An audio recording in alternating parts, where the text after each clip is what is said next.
This is a video on creating graphs using gecongraph in Google Docs. In Google Docs, click Create and click From Template. Here you'll be given a lot of publicly available templates, and we need to search for gecongraph. So in the search box above, type gecongraph and hit Enter, and it'll come up right away. Click Use this template.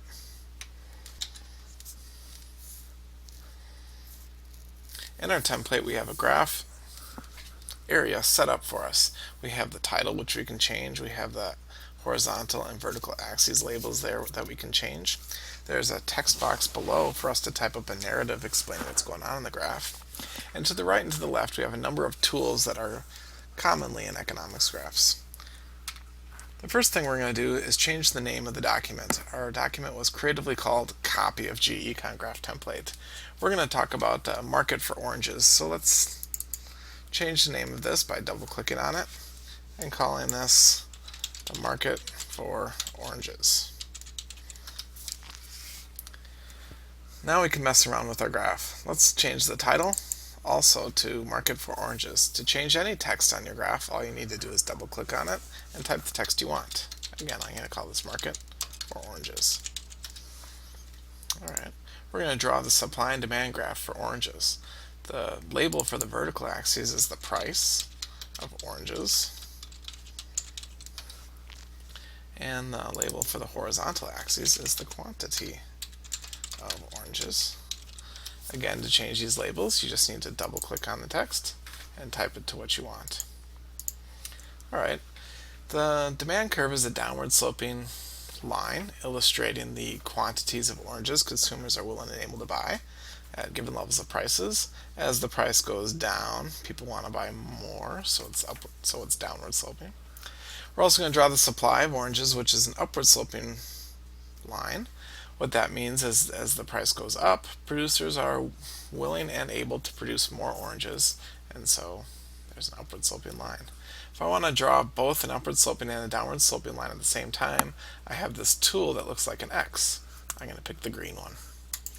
So what we do to copy and paste these tools, we just click on the tool that we want, in this case the X, and then we type Control D. D is in duplicate, and it creates a duplicate for us that we can drag over to the graph. Alright, right now it's pretty small, but we can make that larger to fill our graph. Now we have an upward sloping line for supply, a downward sloping line for demand. We better label these though. So I'm going to select this text box T and duplicate it and drag it over to my supply curve. Double click, and instead of T, call it S for supply. I'll make another duplicate of this, Control D, drag that down to my demand curve, and double click on that, change it to D. Now I have a supply curve and a demand curve, and where these two intersect is going to be my equilibrium price and quantity. Let's go ahead and label this point, as it is rather significant. Over here we have a point tool. We'll duplicate it, Control D, and drag it over to our graph, illustrating the point.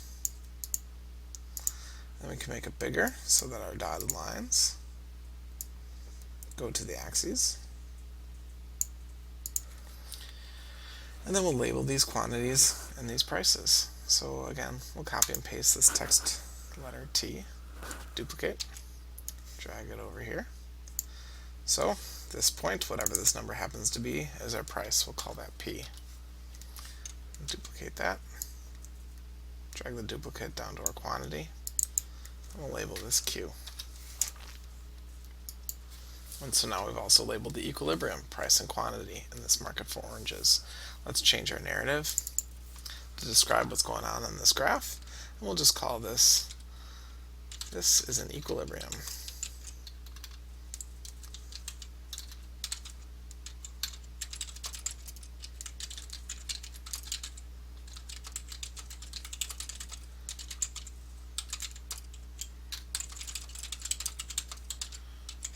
What I've typed here is this illustrates an equilibrium outcome for the price and quantity of oranges.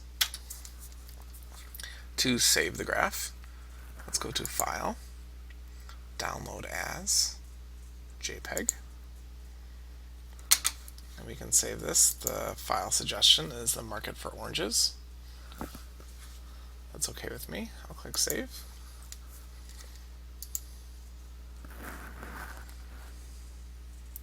And now I can open it.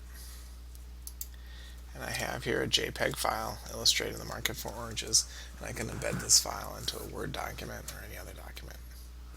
And that concludes this video on using gecongraph.